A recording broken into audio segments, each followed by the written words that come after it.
नमस्कार, study IQ IAS Hindi में आप सभी लोगों का स्वागत है। मेरा नाम है मनीष श्रीवास्तव। संडे के दिन शाम को 5 बजे एक प्रोग्राम मिलता है आपको, जिसका नाम है इंपॉर्टेंट ऑर्गेनाइजेशन। इसमें हम अंतर्राष्ट्रीय और राष्ट्रीय स्तर की जो अलग अलग संगठन होते हैं उन पर डिस्कस करते हैं। जैसे हमने ब्रिक्स के ऊपर बात की थी, नाटो के ऊपर, इंटरपोल के ऊपर, सार्क देशों के बारे में, ओपेक देशों के बारे में, वर्ल्ड बैंक के बारे में, IMF के बारे में, WTO के बारे में, ऐसे कई तरह की चीज़ें मैंने पढ़ाई हुई हैं। WHO, यूनेस्को, ये सारी चीज़ें कवर की गई हैं। ऐसे ही हम राष्ट्रीय स्तर की भी कुछ चीज़ें अभी कवर कर रहे हैं, जिसमें पिछले सेशन में हमने RBI के बारे में पढ़ा था। आज हम पढ़ेंगे UPSC के बारे में, संघ लोक सेवा आयोग के बारे में बात कर रहे हैं हम। संघ लोक सेवा आयोग बहुत ही महत्वपूर्ण चीज़ है, तो इसमें अलग अलग तरह के प्रावधान आएंगे। इसके इतिहास के बारे में भी देखेंगे कि कैसे आपका संघ लोक सेवा आयोग बना, इसकी क्या क्या चीज़ें रही, सरदार वल्लभ भाई पटेल का क्या रोल रहा, कॉर्नवालिस का क्या रोल रहा। इसके साथ साथ संविधान के भाग 14 की भी थोड़ी सी बातचीत करेंगे, इसके उद्देश्यों की भी बात करेंगे, और भारत में किस तरीके से प्रशासनिक सेवा के लिए जो एक फैक्ट्री है, ये तो आज पूरी एडमिनिस्ट्रेशन जो हो रहा है, प्रशासन जो हो रहा है, उसमें UPSC का बहुत बड़ा रोल है और भारत के अंतर्गत बहुत ही महत्वपूर्ण भूमिका भी निभाता है। इन सारी चीज़ों को समझेंगे। तो क्या ये अंग्रेजों की देन थी, क्या इससे पहले भी ये चीज़ हुआ करती थी कि नहीं हुआ करती थी, इन सारी चीज़ों के बारे में चर्चा करेंगे। शुरू करेंगे सेशन। इससे पहले आपके लिए एक इंपॉर्टेंट न्यूज़ है कि 2024 और 25 के लिए जो स्टूडेंट्स प्रिपेयर कर रहे हैं उनके लिए हमारा फाउंडेशन बैच है। आपके बैच 4 के बाद हमारा बैच 5 भी है, और बैच 5 शुरू हो रहा है 11 मई से। तो 11 मई से आधुनिक भारत की क्लासेस शुरू होंगी, इसमें आप एनरोल कर सकते हैं। कोड यूज करेंगे मनीष लाइव, तो आपको 18,999 का मिलेगा। इसके अलावा कई स्टूडेंट्स की क्यूरी थी कि सर हमें NCERT पढ़ना है, तो NCERT के लिए भी हमारा एक बैच आ गया है, जो 100 दिनों में आपको लाइव बैच होगा, जिसमें NCERTs की सारी कक्षाएं आपको मिलेंगी, सारे सब्जेक्ट्स की। और ये जो बैच है ये 22 मई से शुरू हो रहा है, और इसमें भी आपको ये न्यूनतम प्राइस है 1499 अगर आप मेरा कोड यूज करेंगे मनीष लाइव। तो ये तो हो गई इन्फॉर्मेशन। इसके अलावा कहीं भी कोई डाउट आता है तो इंस्टाग्राम पे मैसेज कर सकते हैं, या कोर्स रिलेटेड कोई क्वेश्चन पूछना है तो मेल कर सकते हैं, या फिर इंस्टाग्राम पे मैसेज कर सकते हैं। किसी भी सोशल मीडिया हैंडल पे जुड़ सकते हैं, अपने प्रश्न पूछ सकते हैं, एकेडमिक या फिर कोर्स रिलेटेड जो भी आपको डाउट लगता है, इन सोशल मीडिया हैंडल पे जुड़ जाइए और क्वेश्चन पूछ सकते हैं। अब शुरू करते हैं हमारा टॉपिक, जिसको हमें बात करनी है, जिसका नाम है UPSC, जिसको कहा जाता है संघ लोक सेवा आयोग। हम बात कर रहे हैं संघ लोक सेवा आयोग की। संघ लोक सेवा आयोग में आपने पढ़ा होगा कि 1 अक्टूबर 1926 को इसका गठन हुआ, फिर आपका 26 जनवरी 1950 को ये UPSC बना। तो ये पब्लिक सर्विस कमीशन से फेडरल पब्लिक सर्विस कमीशन, और फेडरल पब्लिक सर्विस कमीशन से UPSC तक क्या क्या इसके काम रहे, इन सारी चीजों को समझेंगे। इसके अलावा आज हम संविधान के भाग 14 पर भी थोड़ी सी नजर डालेंगे, जिसमें विशेष तौर पर आर्टिकल 308 से 323 दिया हुआ है, लेकिन हमारी जो बात होगी वो 315 से 323 के बीच में ज्यादा होगी, क्योंकि UPSC के बारे में ज्यादा प्रावधान आपके 315 से 323 के बीच में मिलते हैं कि भाई किसी राज्य में या फिर एक लोक सेवा आयोग होना चाहिए, संघ लोक सेवा आयोग होना चाहिए, फिर इनकी नियुक्तियों के बारे में, इनके निलंबन निष्कासन के बारे में, इनकी रिपोर्ट्स किसको दी जाती है, इनकी सैलरी कहाँ से दी जाती है, ऐसे कई संवैधानिक प्रावधान है। तो उन संवैधानिक प्रावधानों को भी देखेंगे, इनके उद्देश्यों के बारे में भी समझेंगे, इसकी भूमिका के बारे में भी समझेंगे, और क्या क्या चीजें इससे जुड़ी हुई होती हैं। आप सिविल सर्विसेज डेज भी बनाते हैं, इन सारे फैक्ट्स को आज की क्लास में क्लियर किया जाएगा। तो अगर हम UPSC को देखें तो UPSC आज की डेट में कार्मिक विभाग है, मिनिस्ट्री ऑफ पर्सोनल के अंतर्गत आता है। तो संघ लोक सेवा आयोग केंद्र सरकार के कार्मिक जो कार्मिकों की जो नियुक्ति होती है, पर्सोनल्स की जो नियुक्ति होती है, ब्यूरोक्रेट्स की जो नियुक्ति होती है, कार्मिकों की नियुक्ति संबंधी परीक्षा आयोजित कराता है। इसके अलावा ये आयोग केंद्र सरकार की नियुक्ति प्रणाली से संबंधित मामलों में सलाह देता है। तो आप लोगों का जो सिलेक्शन होगा वो किसके थ्रू होगा, इसी के थ्रू होगा, इसलिए आप UPSC का एग्जाम दे रहे हैं, सिविल सर्विसेज का एग्जाम दे रहे हैं। तो ये आयोग संघ सरकार में प्रत्यक्ष और अथवा पदोन्नति के माध्यम से होने वाली नियुक्ति के संबंध में भी सरकार को सलाह देता है। तो ये सरकार को कई तरह की एडवाइस करता है, साथ साथ नियुक्ति करता है, अपॉइंटमेंट करता है ब्यूरोक्रेट्स की, और ये आयोग किसी सरकारी कार्मिक के विरुद्ध चलने वाली विधिक कार्रवाइयों के संबंध में भी सरकार को सलाह देता है। मतलब भारत के अंतर्गत जो प्रशासनिक ढांचा है और जो प्रशासन हो रहा है, उसके लिए जो प्रशासनिक अधिकारी हैं वो किस संस्था के द्वारा आते हैं, UPSC के द्वारा आते हैं। तो भाई एक बहुत बड़ी चीज है, इसको स्टील फ्रेम भी कहा जाता है इंडिया का। अब देखा जाए तो ये चीज तो आपको देखने मिल रही है कि भाई ये इस तरीके से काम करता है। कार्मिक विभाग, मिनिस्ट्री ऑफ पर्सोनल याद रखेंगे, इसके अंतर्गत आपका ये आता है। अब ये जो चीज है ये क्या अभी है भारत में या अंग्रेजों की देन है? तो इसकी अगर हम बात करें तो हमें इतिहास के पन्नों में देखने मिलता है कि सबसे पहले आप अर्थशास्त्र में देखेंगे तो उसमें रज्जुक नाम की पोस्ट हुआ करती थी, और वहां पर अर्थशास्त्र में सप्तंगा सिद्धांत दिया हुआ है कि कैसे राजा को शासन करना चाहिए। तो उसमें भी आपका सिविल सर्विसेज का, मतलब आज तो हम उसको सिविल सर्विसेज कह रहे हैं या प्रशासनिक सेवाएं कह रहे हैं, लेकिन उस समय भी ये चीजें हुआ करती थी। तो मौर्य युग में भी हुआ करती थी, बाद में गुप्त काल आया तो गुप्त काल में भी थी। इसके अलावा मध्यकालीन इतिहास में जब अकबर आया तो उसने एक सेवा चालू की जिसको मनसबदारी व्यवस्था कहा जाता है या मनसबदारी सिस्टम कहा जाता है, वो भी एक तरीके से सिविल सर्विसेज थी। तो ऐसा नहीं है कि अंग्रेजों की ही देन है, उससे पहले भी हमारे मौर्य काल में, गुप्त काल में और मुगलों के काल में मनसबदारी व्यवस्था जो थी वो काफी हद तक आज भी हमारी सिविल सर्विसेज में मनसबदारी का कुछ जो एसेंस है वो देखने मिलता है। तो ये पुराने समय में भी था। लेकिन जब ब्रिटिश भारत में आए तो उनके सामने क्या था? ब्रिटिश आए थे व्यापार करने। अब व्यापार करने के साथ साथ उन्होंने धीरे धीरे शासन भी करना चालू किया। तो उस समय उनके पास 3 तरह के काम हुआ करते थे। एक जो होता था उनकी मिलिट्री हुआ करती थी, एक उनकी नेवी नौसेना हुआ करती थी, इसके अलावा कमर्शियल अफेयर्स हुआ करते थे, व्यापारिक मामलों की चीजें चलती थी। तो उस समय जो व्यापारिक मामले होते थे उसमें उनके जो अधिकारी होते थे वो काम करते थे। लेकिन हुआ क्या, आप देखेंगे बक्सर का युद्ध हुआ कब? तो पलासी और बक्सर के युद्ध ने पूरी चीजें बदल कर रख दी। 1757 में पलासी का युद्ध और 1764 में बक्सर का युद्ध। इस बक्सर के युद्ध के बाद अंग्रेजों का बंगाल के ऊपर धीरे धीरे कब्जा हो गया। उसके बाद उनको एक और राइट्स मिल गए। क्या राइट्स मिल गए, क्या अधिकार मिल गए? तो उन्होंने क्या किया, दीवानी अधिकार भी ले लिया, मतलब वहां से पैसा भी कलेक्ट करने का काम किया गया। तो बताया जाता है कि जब वॉरेन हेस्टिंग आया तो वॉरेन हेस्टिंग के समय इसने एक पोस्ट चालू करी कलेक्टर की, जो आज हम किसी भी एक सिविल सर्वेंट को कहते हैं ना कि कलेक्टर है। तो ये नाम कहां से चालू हुआ? तो ये नाम का जो विवरण मिलता है वो वॉरेन हेस्टिंग के समय मिला, और रॉल्फ शेल्डन नाम के इन्होंने एक अधिकारी को नियुक्त किया था जो कलेक्टर था उस समय, रॉल्फ शेल्डन। क्योंकि द्वैत सरकार आ गई थी, डुअल गवर्नमेंट आ गई थी, तो उनके पास दीवानी अधिकार भी थे, प्रशासनिक अधिकार के साथ साथ। तो यहां पर रॉल्फ शेल्डन का नाम आ जाता है। तो सिविल सेवा का एक बहुत ही कच्चा स्वरूप, रॉ फॉर्म में देखा जाए तो किसके समय से चालू हो गया? वॉरेन हेस्टिंग के समय। लेकिन अब ये जो अधिकारी है इसके क्या नियमावली होगी, क्या इसके अधिकार क्षेत्र होंगे, इस पर पूरी तरह से एक नियमावली बनाना जिसको कोडिफिकेशन कहा जाता है, उसका काम किया कॉर्नवालिस ने। इसलिए कॉर्नवालिस को फादर ऑफ सिविल सर्विसेज भी कहा जाता है। तो इसने काम क्या किया? कोडिफिकेशन का काम किया, और इसी को सिविल सेवाओं के जनक के रूप में जाना जाता है। भारत के अंतर्गत हम सरदार पटेल को कहते हैं, लेकिन जो शुरुआती है तौर पे देखने मिलता है कॉर्नवालिस ने किया। इसने पूरी नियमावली, रूल्स रेगुलेशंस को स्थापित किया। इस तरीके से यहाँ पे चीज होने लगी। और ये जो नियुक्ति होती थी कोर्ट ऑफ डायरेक्टर्स, जो निदेशकों के न्यायालय द्वारा इनको मनोनीत किया जाता था, नॉमिनेट किया जाता था। मतलब जब सिविल सेवा उस समय चालू होती थी तो इसका कोई पेपर नहीं होता था कि आपको सी सेट का पेपर देना है, आपको जीएस का पेपर देना है, आपको मेंस देना है, इंटरव्यू देना है, ऐसा कुछ नहीं होता था। ये सिर्फ नॉमिनेट हो जाते थे। मतलब अंग्रेजों को लगा कि ये व्यक्ति अच्छा काम कर सकता है, भेज दो इसको भारत में सिविल सर्वेंट के तौर पे। लेकिन उसकी नियमावली स्थापित हो गई थी। अब इस पे कई बार भारतीयों की मांग होती थी कि भाई केवल सिविल सर्वेंट जो होंगे तो वो भारतीय क्यों नहीं होंगे, क्योंकि इसमें कुछ सिस्टम था। अब देखा जाए तो ये जब देखेंगे आप, लॉर्ड कॉर्नवालिस जब आया था तो इस समय तक रेगुलेटिंग एक्ट आ चुका था, पिट्स इंडिया एक्ट आ चुका था, और धीरे धीरे थोड़ा सा कंपनी के ऊपर कब्जा करना चालू किया था। कब्जा का मतलब कि थोड़ा सा उसकी निगरानी करना ब्रिटिश क्राउन ने चालू की थी। पूरी तरह से उस समय बताया जाता था कि ईस्ट इंडिया कंपनी इतना पैसा कमा लेती थी, मतलब ऐसे अधिकारी होते थे कि जो भारत आए और यहाँ पर 10 साल पैसा कमाकर जाकर वहां पर रिटायरमेंट की अच्छी जो है लाइफ जी रहे होते, तो मतलब इतना पैसा भारत आकर कमा लेते थे। तो इस पर जो है ब्रिटिश जो क्राउन था उसने नजर डालना चालू की, तो रेगुलेटिंग एक्ट लेकर आ गए कि भाई कुछ रेगुलेशंस लगा दिए गए। तो इन्होंने देखा कि भाई ये पैसा इतना ज्यादा कमाते हैं, तो इन्होंने कुछ गाइडलाइंस जारी की। जैसे कोडिफिकेशन हुआ तो इससे में कुछ गाइडलाइंस जारी हुई और कहा गया कि भाई जो ये सिविल सर्वेंट्स होंगे इनकी सैलरी को बढ़ा दो।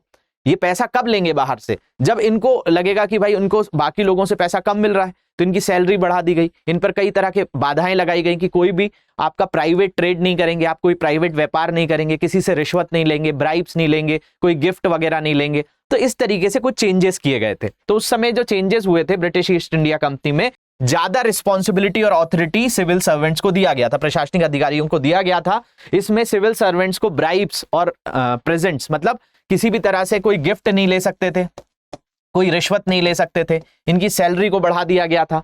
स्ट्रिक्ट इन्फोर्समेंट किया गया था प्राइवेट ट्रेड, मतलब कोई भी तरीके से प्राइवेट व्यापार करने पर प्रतिबंध लगा दिया गया था, और प्रमोशन सीनियरिटी के बेसिस पे था। लेकिन अभी भी समझिए, जितनी भी हायर पोस्ट हुआ करती थी वहां सिर्फ अंग्रेज हुआ कर सकते थे, और जो लोअर पोस्ट क्लर्क जैसे काम होते थे वो इंडियंस को दे के रखे थे। अब इस पर विरोध होता रहता था, ये विरोध बढ़ा। वेलेस्ली आया तो वेलेस्ली ने क्या किया कि जो ये सिविल सर्वेंट आते थे कहां से, इनका तो कोई पेपर वेपर होता नहीं था, सीधे नियुक्ति होती थी कोर्ट ऑफ डायरेक्टर्स के द्वारा। तो जो वेलेस्ली था वेलेस्ली ने फोर्ट विलियम कॉलेज करके एक बंगाल में बनाया और यहां पे इनकी ट्रेनिंग करवाना चालू करी। इससे ये 1800 में ट्रेनिंग हुई, लगभग 6 साल तक ट्रेनिंग चलती रही, और 6 साल बाद जो कोर्ट ऑफ डायरेक्टर्स थे उन्होंने बोला कि हम ये नहीं करवाएंगे, हम ट्रेनिंग भी लंदन से ही करवा के भेजेंगे। इन लोगों का कहना था कि भाई यहाँ पे जो काम करने आ रहा है उसकी ट्रेनिंग तो यहाँ हो जाए, उसको यहाँ का कुछ समीकरण तो पता हो, यहाँ से वो थोड़ा रूबरू तो हो जाए। लेकिन 1806 में ये हेलीबरी चला गया, तो लंदन के हेलीबरी से इनकी ट्रेनिंग होती थी। अब इस पर भी विरोध होता था कि भाई भारत में प्रशासन करना है, ना भारतीयों को लिया जा रहा है, ना उस व्यक्ति को भारत का कोई नॉलेज है, उसकी ट्रेनिंग भी होती है लंदन में और फिर वो यहाँ आकर काम करता है। तो इस पर काफी भारत की तरफ से भी विरोधाभास चलता रहता था। ये सारी चीजें 1833 के एक्ट में और 1853 का जो चार्टर एक्ट था उसमें भी इसको किया गया था कि भाई कुछ ओपन कंपटीशन शुरुआत कराया जाए। मतलब यहाँ पे तो क्या है, पूरी तरह से एक पार्शियलिटी है कि भाई अंग्रेजों का जिसको मन किया उसको नियुक्त करके भारत भेज दिया, ना उसको भारत के बारे में अच्छे से जानकारी है। तो कुछ कुछ जो हम बोल सकते हैं रिकमेंडेशंस थे वो आपके 1833 और 1853 के चार्टर एक्ट में कहे गए थे, और इसी के आधार पर एक कमीशन भी बनी थी जिसको कहा जाता है मैकॉले कमीशन। मैकॉले आया था और उसके बाद थोड़ा सा ओपन कंपटीशन सिस्टम आया। तो 1853 में मैकॉले ने आया भारत में, और इसको कहा जाता है मॉडर्न सिविल सर्विसेज का merit based modern civil services charter act of 1853। तो 1853 के चार्टर एक्ट के अंतर्गत ये लंदन की जो पार्लियामेंट थी, वहां की संसद थी, उसमें पेश किया गया कि भाई जो ये सिविल सर्वेंट्स आप भेज रहे हो इनको तो आप सीधे तौर पर नियुक्त कर देते हो, इनमें कोई क्वालिटीज होनी चाहिए कि नहीं होनी चाहिए कुछ, तो इसको मेरिट बेस किया जाए। मेरिट बेस का मतलब कि भाई जिसमें उतनी योग्यता है वो उसको क्लियर करे। तो मैकॉले के बाद इसको थोड़ा सा चेंज किया गया, और मैकॉले कमेटी जो थी, मैकॉले रिपोर्ट पेश की गई थी लंदन की संसद में। इसके बाद 1854 में लंदन में एक सिविल सेवा आयोग बनाया गया, और जो ओपन कंपटीशन जो था वो चालू हुआ। मतलब इसको एक परीक्षा करवाई जाएगी, उस परीक्षा में जो पेपर देगा और जो उसको क्लियर करेगा उसको हम नियुक्त करेंगे। तो 1854 के बाद एक सिविल सर्विस कमीशन बनाई गई, कहां पर, लंदन में, और ये 1855 से प्रतियोगी परीक्षाएं इसने शुरू करवा दी। इसमें आयु जो थी वो 18 से 23 वर्ष हुआ करती थी, और इसमें शास्त्रीय विषय भी हुआ करते थे। मतलब ग्रीक पढ़ाई के भी चीजें आनी चाहिए, लैटिन भी आना चाहिए। ये ग्रीक और लैटिन भाषाएं हुआ करती थी। जैसे आप आज हिंदी साहित्य पढ़ते हैं या अंग्रेजी इंग्लिश लिटरेचर्स पढ़ते हैं, तो उस समय इसमें शास्त्रीय सब्जेक्ट, क्लासिकल सब्जेक्ट्स हुआ करते थे, ग्रीक, लैटिन, ये सारी चीजें इसमें स्थापित की गई मैकॉले की रिकमेंडेशन के बाद। इसके बाद 1864 में भारत की तरफ से इस पेपर को भी ग्रीक, लैटिन, और एज देखिए 18 से 23 के बीच में एज में भी हमारे एक सिविल सर्वेंट हुए जो ये रविन्द्रनाथ टैगोर के बड़े भाई थे, जिनका नाम था सत्येंद्रनाथ टैगोर। इन्होंने पेपर भी क्लियर कर लिया 1864 में। लेकिन इस समय भी एज और कम कर दी गई थी। इसी बीच एक घटना हुई थी, 1857 की क्रांति भी हो गई थी। 1857 की क्रांति के बाद अंग्रेजों ने क्या किया, ब्रिटिश ईस्ट इंडिया कंपनी को खत्म किया और ब्रिटिश क्राउन का रूल चालू हुआ। तो इसमें भी कुछ बदलाव किए गए थे। फिर उन्होंने, जब पूरी तरह से भारत उनका एक औपनिवेशिक केंद्र बन गया, मतलब ब्रिटेन की एक कॉलोनी भारत बन गया था, क्योंकि अभी तक तो कंपनी एक तरीके से यहाँ पे शासन कर रही थी, लेकिन कंपनी को हटाया गया और ये बना दिया गया कि ये ब्रिटेन का ही एक अभिन्न हिस्सा है।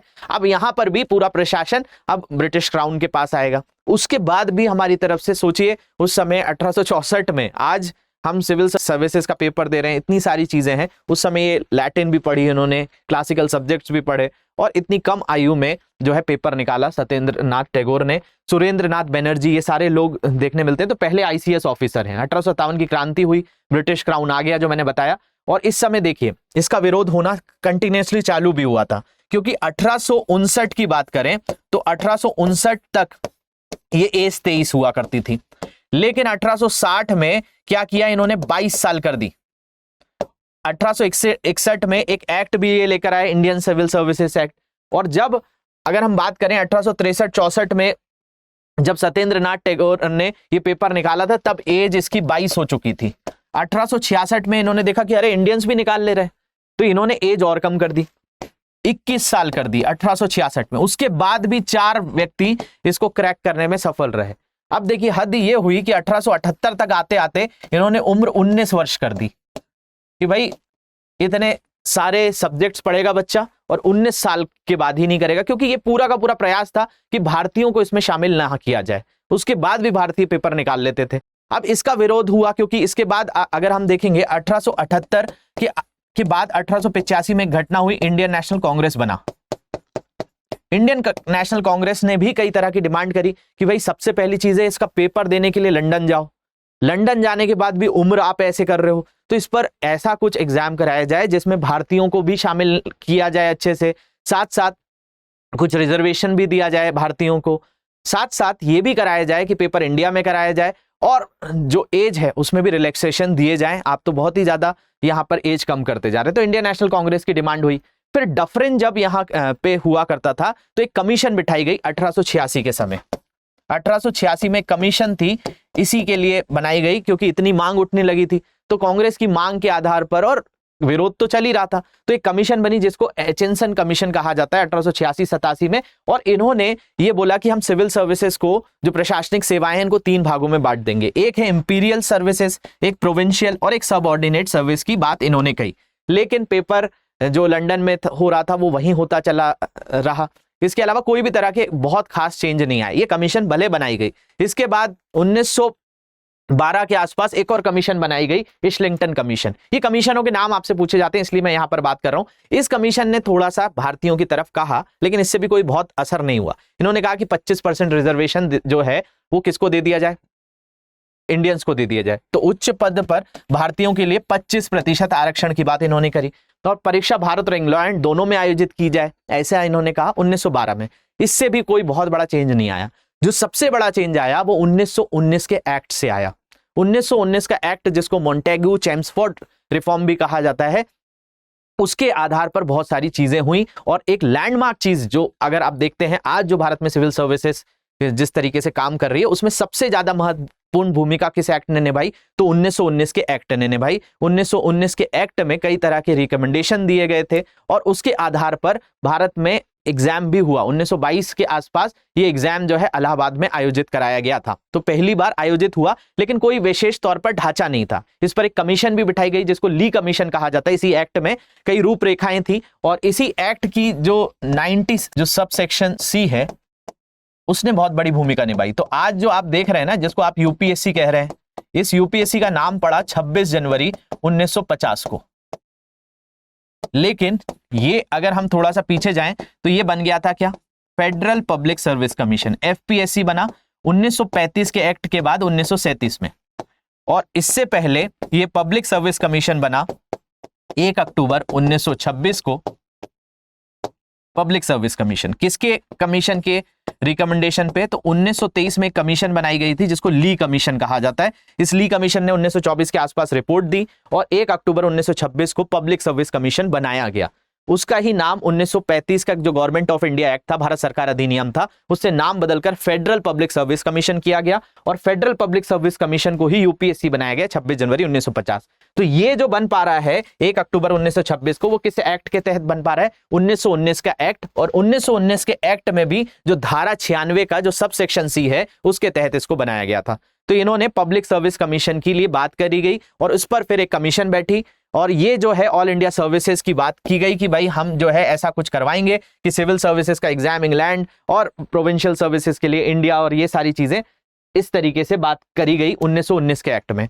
फिर भारत में पहली बार इलाहाबाद में पेपर भी हुआ 1922 में, लेकिन फिर एक कमीशन को बिठाया गया। 1922 में एग्जाम हुआ, इंडियन जो रिकमेंड किया गया था 1919 के एक्ट के तहत, तो भारत में 1922 में इलाहाबाद में पेपर हुआ। फिर एक कमीशन बैठाई गई, रॉयल कमीशन। इस रॉयल कमीशन के जो अध्यक्ष थे ली साहब थे, तो इसलिए इसको क्या कहा जाता है, 1923 की इस कमीशन को ली कमीशन के नाम से भी जाना जाता है। इसने कहा कि भाई एक पब्लिक सर्विस कमीशन बनाया जाए, जो रिक्रूटमेंट सर्विस है, जो प्रोविंशियल गवर्नमेंट है, जो राज्य हैं, उनमें भी कुछ तरह की सरकारें हो। तो इस तरीके से पूरा ढांचा इस कमीशन के द्वारा तैयार किया गया और 1 अक्टूबर 1926 को ये एक चीज बनकर तैयार हुई जिसका नाम था पब्लिक सर्विस कमीशन। इसलिए आपसे पूछा जाता है कि भाई यूपीएससी का गठन कब हुआ। तो आपने भले मैकॉले की बात करी, चाहे आपने कॉर्नवालिस की, मैंने आपको रॉल्फ शेल्डन का बताया, उस समय कोई एक किसी भी तरह का एक प्रॉपर ढांचा नहीं हुआ करता था। ओपन सिस्टम होते होते पहले तो सीधे नॉमिनेट होता था कि कोर्ट ऑफ डायरेक्टर का मन हुआ कि इसको बना दिया जाए, बना दिया जाता था।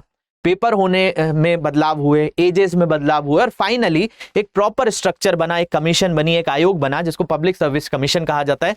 दिनांक याद रख लीजिए 1 अक्टूबर 1926। तो 1 अक्टूबर 1926 को हुआ। उसके बाद 1935 का एक्ट आया और 1935 का भारत सरकार अधिनियम के बाद इसका नाम रख दिया गया फेडरल पब्लिक सर्विस कमीशन, जो मैंने आपको भी थोड़ी देर पहले बताया था। तो फेडरल पब्लिक सर्विस कमीशन जो बना वो किसके आधार पर बना? तो 1 अक्टूबर ये 1935 के भारत सरकार अधिनियम के तहत बना। 1937 में ये नाम दे दिया गया था। और federal public service commission UPSC में परिवर्तित हुआ कब? तो ये हुआ 26 जनवरी 1950 को। लेकिन इससे पहले एक डेट और इंपॉर्टेंट है, 21 अप्रैल 1947 बहुत महत्वपूर्ण है। इस दिन जो थे, हमारी जो अंतरिम सरकार हुआ करती थी, जो इंटरिम गवर्नमेंट थी, उसमें सरदार पटेल ने पहला जो बैच था, जिसको कहा जाता है कि 21 अप्रैल वाला जो बैच था जिसमें सिविल सर्वेंट्स थे, उनको जो है संबोधित किया था। उस समय तक ट्रेनिंग दिल्ली में होती थी और उसके बाद जो है फिर ट्रेनिंग मसूरी में होना चालू हुई थी। देहरादून, मसूरी, ये सारी चीजें उसके बाद चालू हुई। तो 21 अप्रैल को हम सिविल सर्वेंट डे भी मनाते हैं, वो 1947 के बाद से हुआ।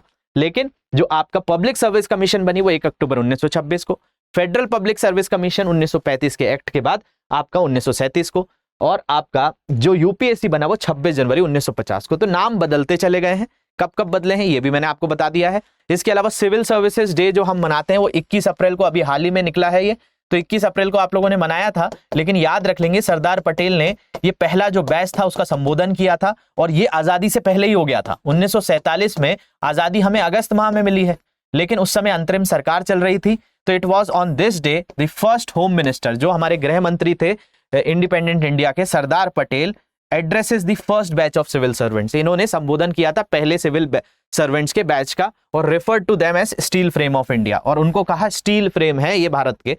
और इसके बाद जो है हम सिविल सर्विसेज डे मना रहे हैं, मतलब सिविल सर्विस डे का कॉन्सेप्ट यहीं से निकल कर आया है। और इंडिया के जो पहले होम मिनिस्टर सरदार वल्लभ भाई पटेल ने पहला बैच जो दिया था, all India administrative services training school new Delhi में हुआ करता था, और उसके बाद जो है मसूरी में चालू हुआ। तो उस समय जो ट्रेनिंग स्कूल था वो दिल्ली में हुआ करता था। देखिए, सिविल सर्वेंट के लिए जो है सरदार पटेल को इतनी चीजें क्यों कही जाती है, क्योंकि इन्होंने भी कुछ बदलाव किए। पहले ये एग्जाम आईसीएस के नाम से जाना जाता था, तो इंडियन सिविल सर्विसेज को ही इन्होंने इंडियन एडमिनिस्ट्रेटिव सर्विस किया।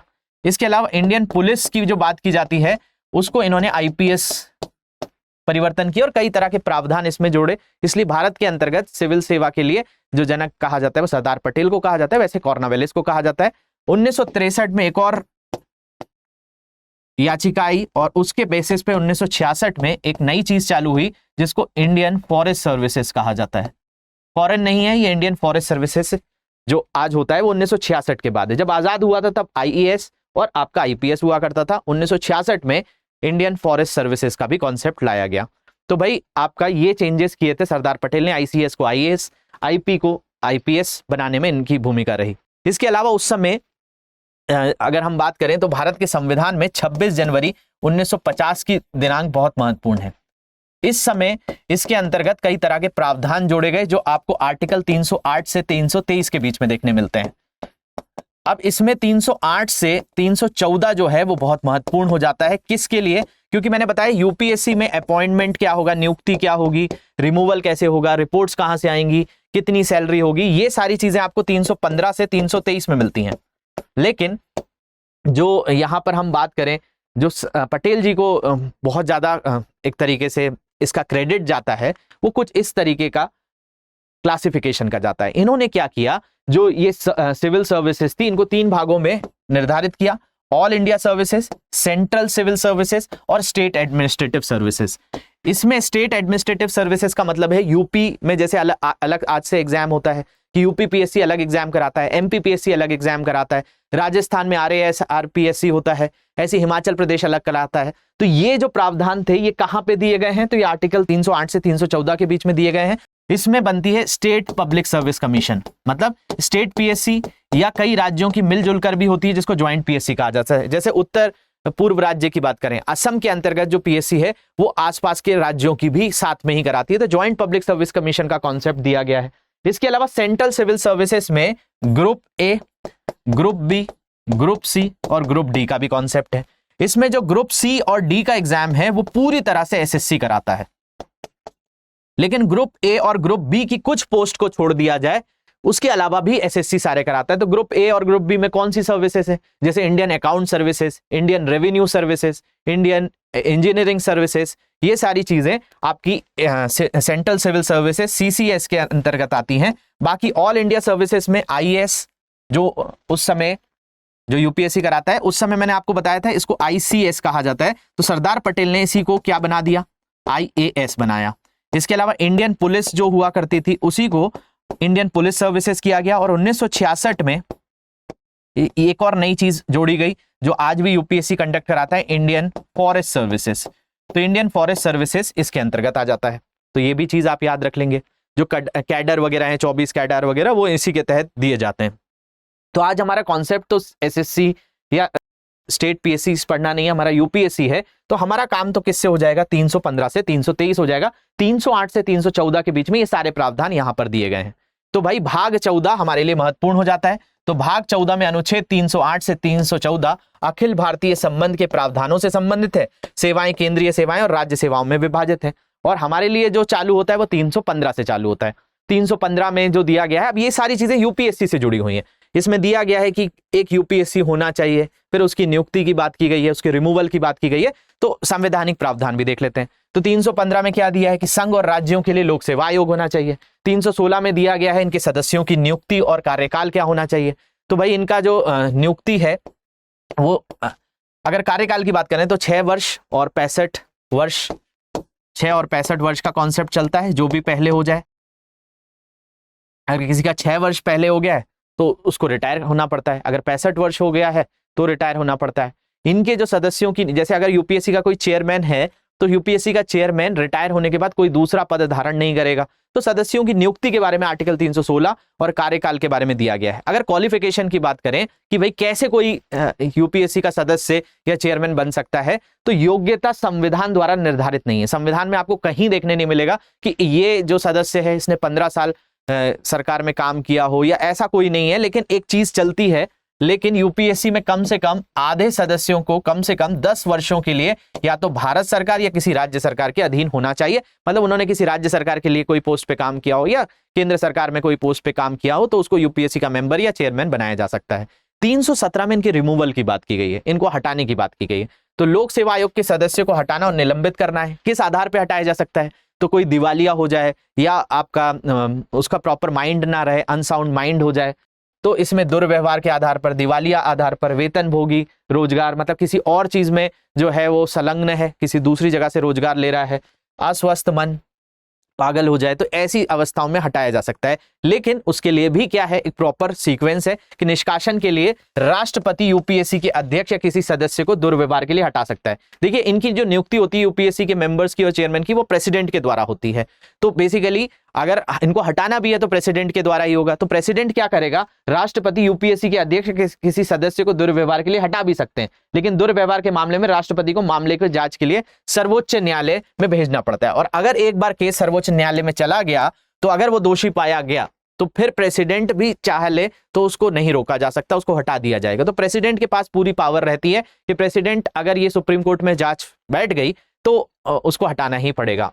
लेकिन प्रेसिडेंट के पास ये है कि अगर उसके ऊपर जांच चल रही है तो उसको वो सेवा में मतलब ऐसा उसको अलाउ भी करेगा कि वो सर्विसेज कर सके, या उसको सस्पेंड भी कर सकता है। ये पावर प्रेसिडेंट के पास है। तो राष्ट्रपति सर्वोच्च न्यायालय द्वारा दी गई सलाह पर अध्यक्ष या सदस्य को हटा सकते हैं। सर्वोच्च न्यायालय द्वारा दी गई सलाह राष्ट्रपति के लिए बाध्यकारी होती है। जो भी सलाह आएगी वो बाध्यकारी हो जाएगी। अगर ये निर्दोष है तो भी चाहे तो राष्ट्रपति इनको हटा नहीं सकते हैं। इसके अलावा जांच के दौरान राष्ट्रपति अध्यक्ष या सदस्य को निलंबित कर सकता है। इसके अलावा आर्टिकल 318 में दिया है कि आयोगीय सदस्य और कर्मचारियों की सेवा शर्तों के संबंध में विनियमन बनाने की शक्तियां जो हैं, कि आयोग के जो सदस्य हैं या कर्मचारियों की सेवा जो है, ये आपका आर्टिकल 318 में दिया गया है। इसके अलावा इनकी जो संख्या है वो भारत के राष्ट्रपति के द्वारा तय की जाती है कि कितने सदस्य हो सकते हैं। तो अभी जो प्रावधान है वो ये है, सामान्य तौर पर यूपीएससी में अध्यक्ष सहित 9 से 11 सदस्य हो सकते हैं। तो ये अभी प्रावधान चल रहा है 9 से 11, मतलब अगर 11 सदस्य होंगे तो 10 सदस्य और एक उसका चेयरमैन हो जाएगा। 319 में दिया है कि आयोग के सदस्यों द्वारा ना रहने पर पद धारण करने पर प्रतिषेध। मतलब यूपीएससी का अगर वो चेयरमैन था, अगर वो चेयरमैन किसी भी कारणवश उसको 6 वर्ष हो गए या 65 वर्ष उसने, मतलब 6 वर्ष तक उसका कार्यकाल हो गया या फिर वो 65 वर्ष का स्वयं हो गया, तो उसको रिटायर होना पड़ेगा। इसके बाद ये कहीं पर भी पद धारण नहीं कर सकता। लेकिन अगर यूपीएससी का कोई मेंबर है, सदस्य है, तो यूपीएससी का सदस्य चेयरमैन बन सकता है, या वो स्टेट पीएससीज जो होती हैं उनका चेयरमैन बन सकता है,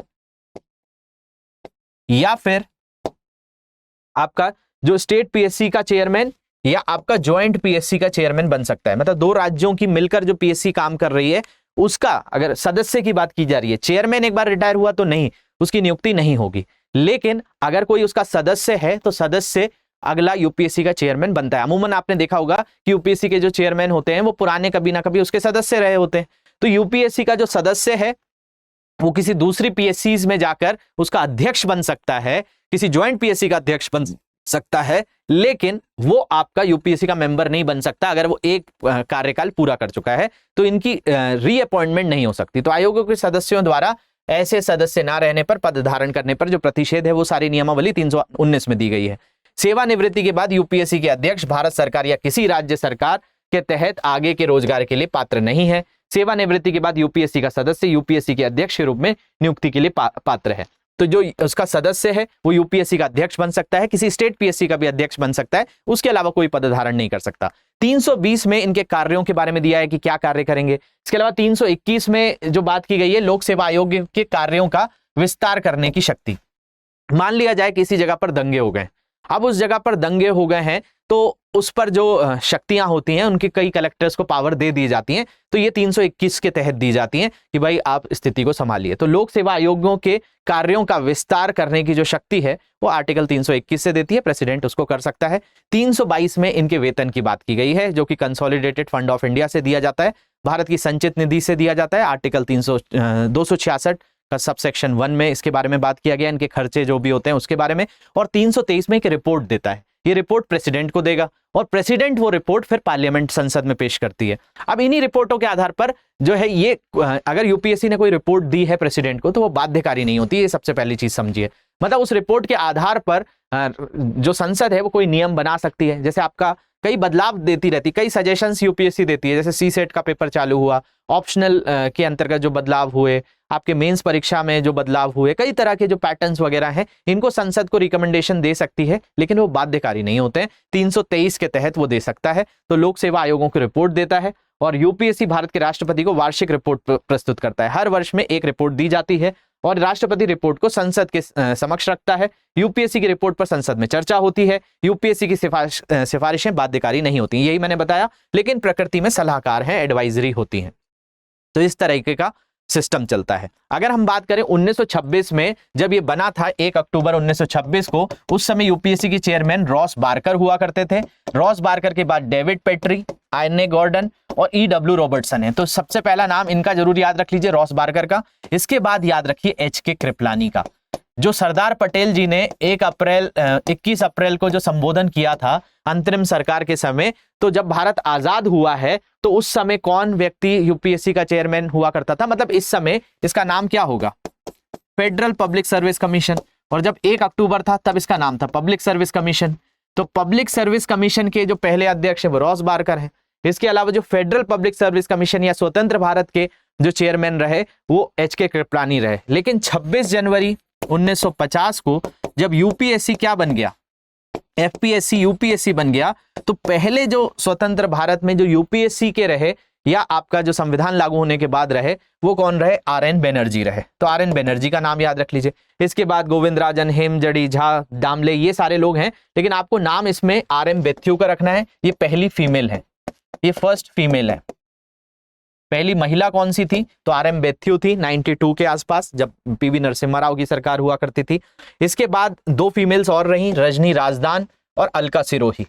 इसके बाद अभी अगर हम देखें तो अरविंद सक्सेना 2020 तक रहे थे, फिर आपके प्रदीप कुमार जोशी रहे और अभी जो है मनोज सोनी जी जो है वर्तमान में इस पद को धारण करते हैं। तो ये चेयरमैन की भी बात हो गई। इसके अलावा आपके लिए आज का जो क्वेश्चन है वो ये है कि भाई संघ लोक सेवा आयोग के संबंध में निम्नलिखित में से कौन सा कथन सही है। आयोग अपनी वार्षिक रिपोर्ट केंद्र सरकार को सौंपता है। संघ लोक सेवा आयोग कार्मिक मंत्रालय के अधीन कार्य करता है। संघ लोक सेवा आयोग का गठन पहली बार 1927 में किया गया था। संघ लोक सेवा आयोग में सदस्यों की कुल संख्या 7 है। तो इसका आंसर आपको देना है, तो कमेंट सेक्शन में जल्दी से इसका आंसर दीजिए। और इसका सही आंसर कहां मिलेगा, तो इसका सही आंसर के लिए आप मेरे टेलीग्राम ग्रुप पे जाएंगे। ये मेरा टेलीग्राम ग्रुप है, यहां से आपको इसकी पीडीएफ भी मिल जाएगी। इसके अलावा आपको इसका आंसर भी मिल जाएगा, तो वहां पर आप इसका आंसर देख सकते हैं। इसके अलावा इन सोशल मीडिया हैंडल पे जुड़ सकते हैं, मुझे मेल कर सकते हैं, इंस्टाग्राम पे मैसेज कर सकते हैं, ट्विटर, फेसबुक, ये सारे सोशल मीडिया हैंडल्स दिए हुए हैं, इन पर आप कॉन्टैक्ट कर सकते हैं कोई भी तरह की आपको समस्या आती है।